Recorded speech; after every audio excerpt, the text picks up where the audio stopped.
មទស្សនិកជនដែលកំពុងតែទស្សនាទូរទស្សន៍ CNC សូមស្វាគមន៍មកកាន់ការផ្សាយផ្ទាល់នៃកម្មវិធី Business Prime Time សេដ្ឋកិច្ចយប់នេះដែលកម្មវិធីរបស់យើងគឺតែងតែផ្សាយផ្ទាល់វេលាម៉ោង 8 យប់រហូតដល់ម៉ោង 8:30 នាទីយប់ទស្សនិកជនកម្មវិធីនេះគឺយើងផ្ដោតសំខាន់ទៅលើព័ត៌មានសេដ្ឋកិច្ចជាតិនិងអន្តរជាតិហើយដោយទស្សនិកជនបានឃើញមេតិការព័ត៌មានអំបញ្ញមិញសូមទស្សនានៅព័ត៌មានលម្អិតដូចតទៅ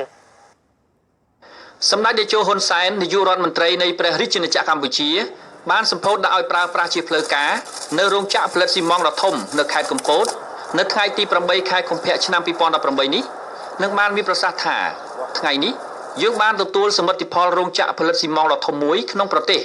ដែលប្រើប្រាស់បច្ចេកទេសទំនើបល្អជាងគេនៅក្នុងតំបន់កន្លែងនេះយើងគ្រាន់តែនិយាយអំពីរោងចក្រមួយនេះទៅចុះ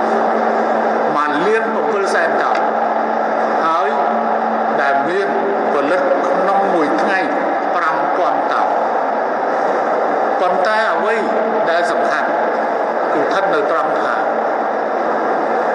ការដ្ឋានសំណង់ទាំងអស់នៅទូទាំងប្រទេសប្រសិនបើមិនមានស៊ីម៉ងទេវាក៏មិនមានការងារធ្វើសម្រាប់ឲ្យកម្មករសំណង់និងការសាងសង់នៅសំណង់នានាផងដែរមិនមែនគ្រាន់តែចាំសំណង់ធំទេ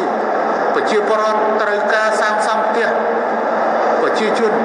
ត្រូវការសាងសង់សាលាក៏សង់ក៏ត្រូវការសាងសង់ព្រះវិហារនិងសេនាសនៈដទៃទៀតតម្រូវការកាន់តែច្រើនទៅហើយឥឡូវនេះការចាប់ផ្ដើមកសាងនៅផ្លូវថ្នល់ខ្លះ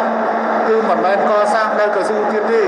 ត្រូវចាប់ផ្ដើមដោយសាងសង់ជាផ្លូវបេតុងដែលមានកម្រាស់2 ទឹកកន្លះ 3 ទឹកហើយនោះដែល